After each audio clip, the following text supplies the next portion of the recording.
महाराष्ट्र की सियासत में सदावत, अदावत, बगावत की कहानी पिछले 5 साल जमकर चली। सत्ता के लिए शह-मात का खेल चलता रहा। कुर्सी में रेस के लिए खूब नजर आए। सत्ता के सिंहासन पर पहुंचने के लिए जमकर एक दूसरे की टांग भी खींची गई। क्या रिश्ते, क्या अपने, क्या पराये, क्या दोस्त और क्या दोस्ती, सब ताक पर रख दिए गए। लेकिन अब एक बार फिर महाराष्ट्र में चुनावी बिगुल फूंका जा चुका है। सत्ताधीशों के लिए कुर्सी की रेस एक बार फिर शुरू हो गई है। चुनावी तारीखों का ऐलान होने के बाद राजनीतिक दलों ने अपनी अपनी कसावट करनी शुरू कर दी है। महाराष्ट्र में महायुति यानी शिवसेना, भाजपा और एनसीपी, अजीत पवार गुट की सरकार है। एंटी इनकम्बेंसी और 6 बड़ी पार्टियों के बीच बंटने वाले वोट को साधना पार्टी के लिए बड़ी चुनौती होगी। इस बार चुनावी मैदान में बीजेपी और कांग्रेस तो वैसी ही हैं, शिवसेना और एनसीपी के 2 गुट भी हैं। 2019 की बात करें तो उस चुनाव में 4 बड़े राजनीतिक दल यानी भारतीय जनता पार्टी, कांग्रेस, शिवसेना और एनसीपी के बीच मुकाबला था। इस बार 6 पॉलिटिकल पार्टियां हैं। इन 5 वर्षों में महाराष्ट्र में 3 सरकार, 3 मुख्यमंत्री और 3 उप मुख्यमंत्री भी मिले। कई राजनीतिक घटनाएं पहली बार हुई। ठाकरे परिवार से पहली बार उद्धव ठाकरे सीएम बने और उनका बेटा आदित्य ठाकरे कैबिनेट मंत्री बनाए गए। सीएम रहे देवेंद्र फडणवीस को शिंदे सरकार में डिप्टी सीएम बनना पड़ा। इसके साथ ही अजीत पवार सभी 3 सरकारों का हिस्सा रहे और डिप्टी सीएम भी बने रहे। लेकिन अब सबसे बड़ा सवाल यह है कि अब की बार क्या होगा, क्योंकि महाराष्ट्र में सत्ता और सियासत का खेल सबसे अलग और दिलचस्प है।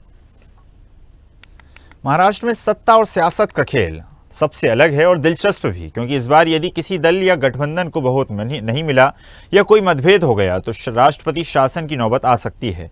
आपको बता दें कि राज्य में चुनावी परिणाम 23 नवंबर को आएगा और 72 घंटे के भीतर नई सरकार को शपथ लेनी होगी, क्योंकि 26 नवंबर को विधानसभा का कार्यकाल खत्म हो रहा है।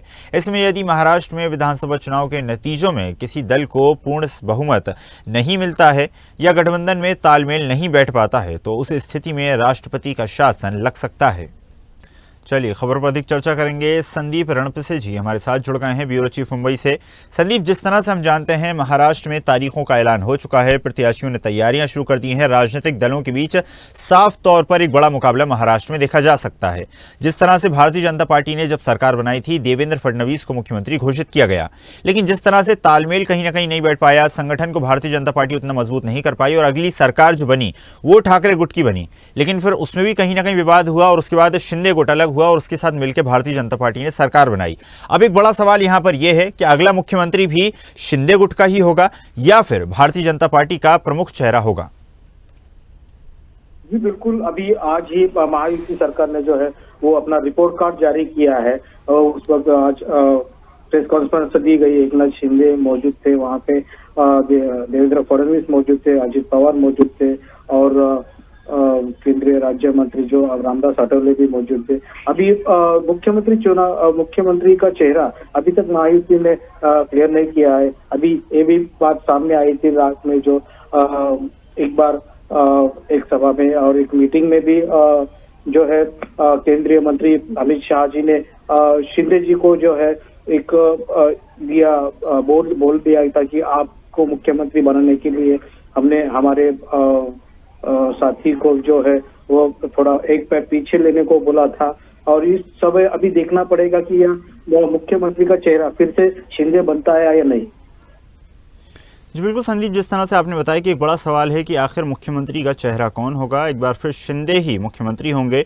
जिस तरह का पैटर्न भारतीय जनता पार्टी ने हरियाणा में करा, क्या कुछ वैसा ही पैटर्न अब महाराष्ट्र में भी फॉलो किया जाएगा कि शिंदे ही दोबारा सीएम हो या फिर इस बार अब फडणवीस को मौका दिया जाएगा? एक बड़ा सवाल है संदीप। एक बड़ा सवाल यहाँ पर यह भी खड़ा होता है कि महाराष्ट्र की राजनीति लगातार एक अलग मुकाबला यहाँ पर देखा जा रहा है, लेकिन इसी बीच जो बाबा सिद्दीकी का हत्याकांड हुआ उसके बाद भी राजनीतिक दलों के बीच एक खींचतान तेज हो गई है। लगातार आरोप प्रत्यारोप का सिलसिला भी तेज है। जी बिल्कुल, आपने देखा रहेगा महाराष्ट्र में अभी जो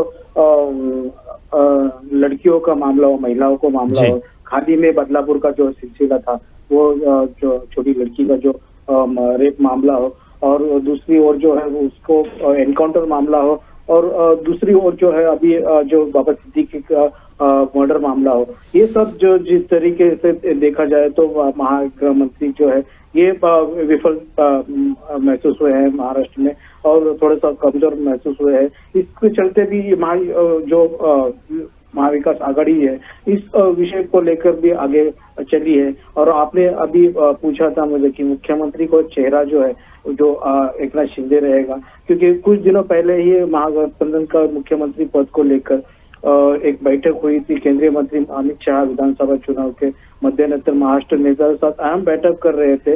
उन्हीं उस बैठक में एक केंद्रीय मंत्री ने अमित शाह जी को कहा था कि एकनाथ शिंदे को संबोधित करते हुए अहम बयान दिया था कि अमित शाह ने कि शिंदे जी देश के पंतप्रधान, मुख्यमंत्री और तहसीलदार कुछ महत्वपूर्ण पद रहते हैं, बाकी गृह मंत्री समेत सभी पद जो महज व्यवस्थापनाएं हैं, यह काम पूरा करने की व्यवस्था जो है।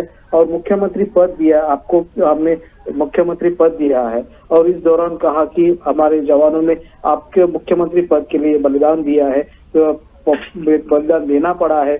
इसकी वजह से अभी जो है आप थोड़ा सा पीछे, मतलब उनका कहने का मतलब जो है कि मुख्यमंत्री पद का जो है वो भाजपा का ही चेहरा रहेगा। इस बात से जाहिर होता है कि अमित शाह जी ने ही इस मीटिंग के दौरान एकनाथ शिंदे जी को कहा था।